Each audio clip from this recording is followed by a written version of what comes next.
Janganlah bekerja teruslah rebahan.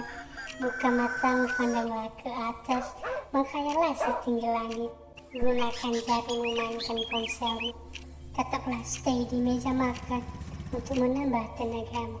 Nyalakan rokokmu dan hisaplah, aduk dan minumlah kopimu. Bersemangatlah jadi beban. Basa-basilah sama emak 5 menit di dapur sebelum Anda meminta uang jajanmu. Boroskan dan habiskan, berfoya-foyalah. Dan ketika sudah malam, jangan lupa tidur. Beristirahatlah karena Anda capek dan lelah melakukan semuanya itu. Karena dengan tidur, kita akan bermimpi buruk dan indah, namun tidak menjadi kenyataan.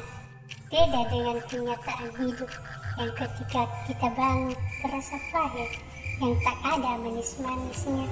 Janganlah diingat dan diikuti semuanya ini, melainkan membalikkan keadaannya. Karena kebanyakan makhluk bumi ini ketika diarahin dan diatur akan merespon balikan dengan tidak mematuhi.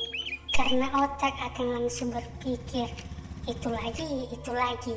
Sekian, terima kasih. Jangan lupa subscribe dan like.